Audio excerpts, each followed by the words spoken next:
कहते हैं कि जिनके सपने बड़े होते हैं हम उनके साथ खड़े होते हैं। एक बार फिर से स्वागत है आपका आपके अपने YouTube channel unique academic institute में। और आज मैं आपको कुछ पढ़ाने नहीं आया हूँ। अक्सर मैं जब मैं आता हूँ तो कुछ ना कुछ पढ़ाने आता हूँ, बहुत परेशान करता हूँ आप लोगों को, क्योंकि मुझे हंसी मजाक करना और 2 मिनट में टेंस पढ़ाने नहीं आता है। तो आज मैं आपको कुछ दिखाने आया हूँ, आज मैं आपको कुछ बताने आया हूँ कि जैसा कि आप जानते हैं कि हमारी 2 संस्था अभी कार्यरत है। एक संस्था जो कि पुपड़ी में कार्यरत है यूनिक एकेडमिक इंस्टीट्यूट के नाम से, जिस नाम से आपका ये यूट्यूब चैनल भी है। और हमारी दूसरी संस्था जो कार्यरत है आपको रायपुर बाज़ार महुआ गाछी में, दोनों ही सीतामढ़ी ज़िले का एक अंग है। और वहाँ एकेडमी ऑफ साइंस के नाम से हमारी संस्था कार्यरत है। वहाँ की जो जिम्मेदारियाँ हैं वो संभालते हैं इंजीनियर शादाब जी। और वहाँ हम लोग साइंस और लैंग्वेज प्रोवाइड कराते हैं, जबकि पुपड़ी में हम लोग आर्ट्स और लैंग्वेज प्रोवाइड कराते हैं। आप सभी इस बात से परिचित हैं, या अगर नहीं परिचित हैं तो आपको परिचित होना चाहिए कि पिछले 2 वर्षों से हमारी संस्था लगातार जिला टॉपर देती आई है। तो इस वर्ष जो हमारे साथ बैठी हुई है वो छात्रा इस वर्ष की जिला टॉपर हैं खुशबू रानी, जिनका नाम आपने न्यूज़पेपर में, प्रिंट मीडिया में कई बार देखा होगा। लेकिन साथ ही साथ प्रिंट मीडिया में आपने जो देखा उस अधूरे सच को दूर करने के लिए, उसमें कुछ अधूरा सच था, तो उसको दूर करने के लिए हम इनके साथ बैठे हुए हैं। आइए सबसे पहले तो इनका मैं नाम कन्फर्म हो लूँ कि ये खुशबू रानी ही है या कोई और है। तो क्या नाम है आपका? खुशबू रानी। आप खुशबू रानी है, वही खुशबू रानी जो पेपर में जिसका नाम अभी पिछले 2-3 दिनों में काफ़ी आया है? जी। तो आप, जैसा कि पेपर में मैंने पढ़ा था कि आप साइंस से इस बार की जिला टॉपर हैं। जी। अच्छा, डीएम ने आपको बुलाया भी होगा? अभी नहीं बुलाया, बुलाने वाली है। उन्होंने फ़ोन किया था या उनके ऑफिस से फ़ोन आया था? जी, उनके ऑफिस से कॉल आया था। उनके ऑफिस से कॉल आया था। अभी छुट्टियां चल रही इसलिए उन्होंने नहीं बुलाया है, तो संभवतः छुट्टियों के बाद बुलाई जाएंगी। और जैसा कि आपको कितने अंक मिले हैं इस बार 12वीं की बोर्ड परीक्षा में जो आपके नाम पेपर में आ रहे हैं? 458। 458 यानी 458 मार्क्स इनको मिले हैं। और आप किस विषय से थी? साइंस। साइंस में आपका कौन कौन सा सब्जेक्ट था? Physics, chemistry, math, Hindi, English और एक्स्ट्रा में बायोलॉजी था। तो आपको जैसा कि एक्स्ट्रा में बायोलॉजी था, तो एक बायो में तो आपके अंक कम होंगे? नहीं सर, उसमें भी बहुत अच्छा मार्क्स है, 89 मार्क्स है। बायो में भी आपका 89 मार्क्स है। तो मतलब आपको भविष्य में क्या बनना है? IAS। आप भविष्य में IAS बनना चाहती हैं। आपको पता है कि आपके ज़िला की जो अभी IAS हैं उनका नाम आपको मालूम है? जी, अभिलाषा कुमारी शर्मा।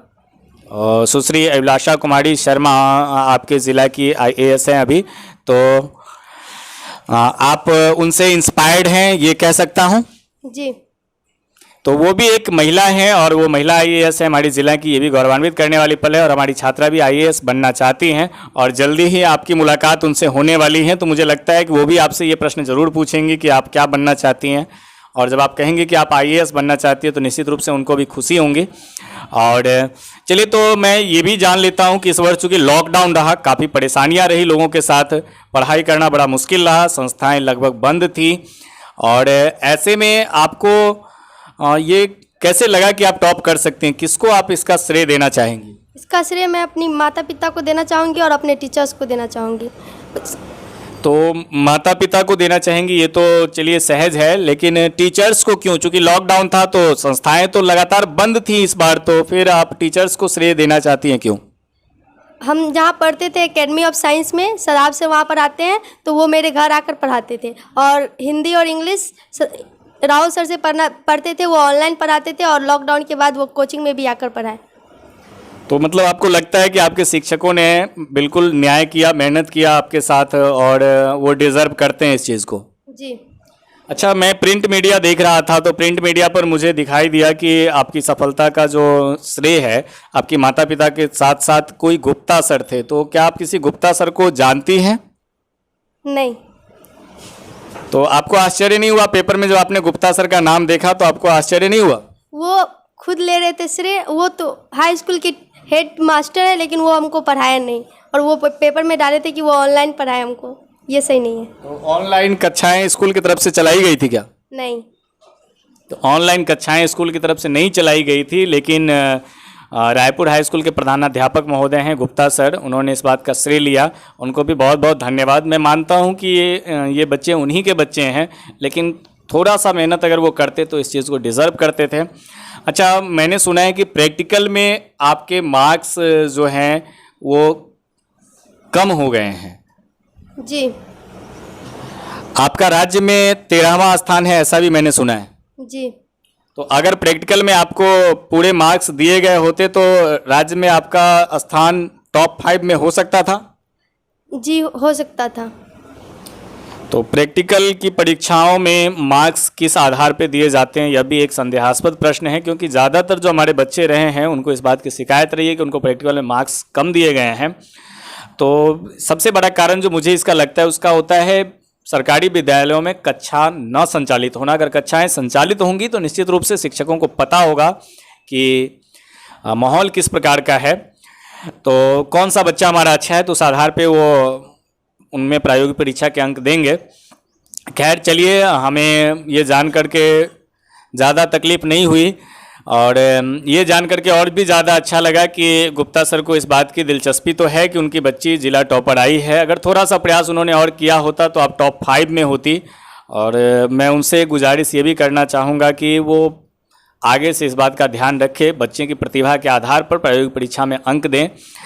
तो चलिए, आपको भविष्य के लिए हम बहुत सारी शुभकामना देते हैं, लेकिन इससे पहले एक चीज़ और मैं जानना चाहूँगा। आपके परिवार में, जैसा कि मैंने सुना है कि आपके परिवार में आप 7 बहन हैं, ये सही है? जी और आपकी बड़ी बहन जो है वो रेलवे में कार्यरत हैं। जी। और उनसे 2 छोटी बहन जो हैं वो आपको पटना रह करके प्रायोगिक परीक्षा, ये कंपटीशन परीक्षा की, प्रतियोगिता परीक्षा की तैयारी करती हैं। जी, और बीपीएससी का भी तैयारी करती हैं। बीपीएससी की तैयारी करती हैं। और बड़ी बहन जो आपकी है उन्होंने बीपीएससी का प्री मेंस क्वालिफाई किया है। इंटरव्यू भी हो चुका है उनका इंटरव्यू भी हो चुका है, बस परिणाम आना बाकी है। तो उनके लिए भी बहुत सारी शुभकामना मेरी ओर से कि वो जीवन में उस सफलता को अर्जित करें, और उनको प्रेरणा का स्रोत मान करके आप भी जीवन में आगे बढ़ें, आईएएस बने। तो कहते हैं कि बात अच्छी हो तो उसकी हर जगह चर्चा करो। ये आप लोगों से, जो आप देख रहे हैं यूट्यूब के माध्यम से, उन लोगों से कहना चाहता हूँ कि बात अच्छी हो तो उसकी हर जगह चर्चा करो, हो बुरी तो दिल में रखो, फिर उसे अच्छा करो। रोशनी करने का मतलब ये नहीं होता कि तुम जिसको पर्दा चाहिए उसको बेपर्दा करो। तो अगर ये अच्छी बात है एक छात्रा के लिए, उसके भविष्य के लिए, जो एक ग्रामीण परिवेश से आती है और कोरोना जैसी महामारी के बीच में इन्होंने सफलता अर्जित की है, तो इस वीडियो को आप शेयर कर सकते हैं, ज़्यादा से ज़्यादा लोगों तक पहुंचा सकते हैं। और हमारी ओर से, हमारी पूरी संस्था की ओर से आपको बहुत बहुत शुभकामना। आप ऐसे ही आगे बढ़ते रहें। धन्यवाद सर।